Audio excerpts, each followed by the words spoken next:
tempat persinggahan orang Israel. Setelah mereka keluar dari tanah Mesir, pasukan demi pasukan, di bawah pimpinan Musa dan Harun. Musa menuliskan perjalanan mereka dari tempat persinggahan ke tempat persinggahan sesuai dengan titah Tuhan. Dan inilah tempat-tempat persinggahan mereka dalam perjalanan mereka. Mereka berangkat dari Rameses pada bulan yang pertama, pada hari yang ke-15 bulan yang pertama itu.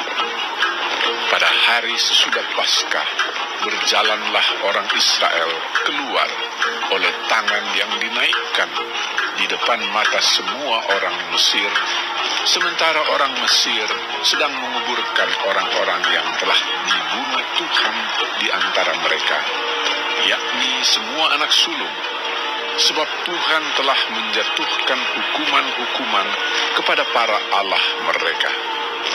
Berangkatlah orang Israel dari Rameses, lalu berkemah di Sukot. Mereka berangkat dari Sukot, lalu berkemah di Etam yang di tepi padang gurun. Mereka berangkat dari Etam, lalu balik kembali ke Pihahirot yang di depan Baal Zephon, kemudian berkemah di tentangan Migdol. Mereka berangkat dari Pihahirot dan lewat dari tengah-tengah laut ke padang gurun, lalu mereka berjalan 3 hari perjalanan jauhnya di padang gurun Etam, kemudian mereka berkemah di Mara. Mereka berangkat dari Mara, lalu sampai ke Elim. Di Elim ada 12 mata air dan 70 pohon korma. Di sanalah mereka berkemah. Mereka berangkat dari Elim, lalu berkemah di tepi laut Teberau.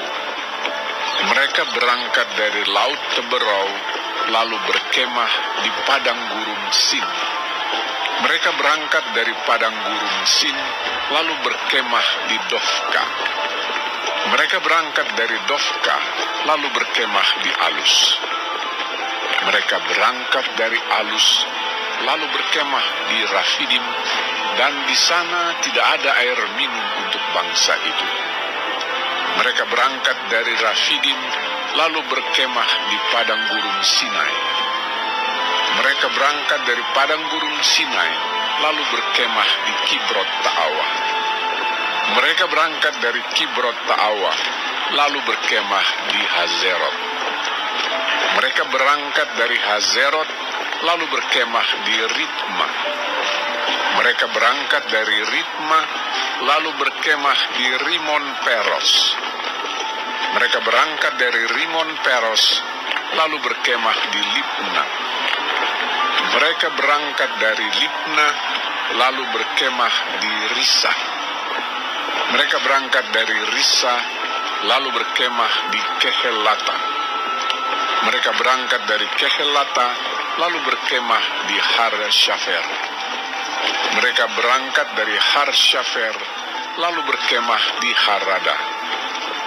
Mereka berangkat dari Harada, lalu berkemah di Makhelot. Mereka berangkat dari Makhelot, lalu berkemah di Tahat. Mereka berangkat dari Tahat, lalu berkemah di Tarah. Mereka berangkat dari Tarah, lalu berkemah di Mitka. Mereka berangkat dari Mitka, lalu berkemah di Hasmona. Mereka berangkat dari Hasmona, lalu berkemah di Moserot. Mereka berangkat dari Moserot, lalu berkemah di Bene Yaakan. Mereka berangkat dari Bene Yaakan, lalu berkemah di Hor Gidgad. Mereka berangkat dari Hor Gidgad, lalu berkemah di Yotbata. Mereka berangkat dari Yotbata, lalu berkemah di Abrona. Mereka berangkat dari Abrona, lalu berkemah di Ezion Geber.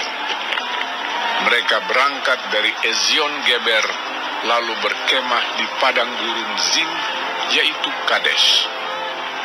Mereka berangkat dari Kades, lalu berkemah di Gunung Hor. di perbatasan tanah Edom. Ketika itu Imam Harun naik ke Gunung Hor sesuai dengan titah Tuhan, dan di situ ia mati pada tahun ke-40 sesudah orang Israel keluar dari tanah Mesir, pada bulan yang kelima, pada tanggal 1 bulan itu. Harun berumur 123 tahun ketika ia mati di Gunung Hor.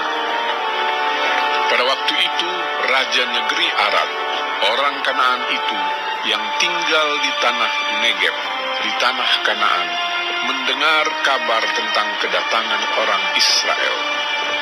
Berangkatlah mereka dari Gunung Hor, lalu berkemah di Zalmona. Mereka berangkat dari Zalmona, lalu berkemah di Funon. Mereka berangkat dari Funon, lalu berkemah di Obot. Mereka berangkat dari Obot, lalu berkemah dekat reruntuhan di Abarim, di daerah Moab. Mereka berangkat dari reruntuhan itu, lalu berkemah di Dibon Gad. Mereka berangkat dari Dibon Gad, lalu berkemah di Almon di Blataim. Mereka berangkat dari Almon di Blataim, lalu berkemah di pegunungan Abarim di depan Nebo. Mereka berangkat dari pegunungan Abarim, lalu berkemah di dataran Moab di tepi sungai Yordan dekat Yerikho. Mereka berkemah di tepi sungai Yordan dari Bet Yesimot sampai ke Abel Sitim di dataran Moab. Tuhan berfirman kepada Musa di dataran Moab di tepi sungai Yordan dekat Yerikho. Berbicaralah kepada orang Israel, dan katakanlah kepada mereka, apabila kamu menyeberangi sungai Yordan ke tanah Kanaan, maka haruslah kamu menghalau semua penduduk negeri itu dari depanmu, dan membinasakan segala batu berukir kepunyaan mereka. Juga haruslah kamu membinasakan segala patung tuangan mereka, dan memusnahkan segala bukit pengorbanan mereka. Haruslah kamu menduduki negeri itu dan diam di sana, sebab kepadamulah kuberikan negeri itu untuk diduduki.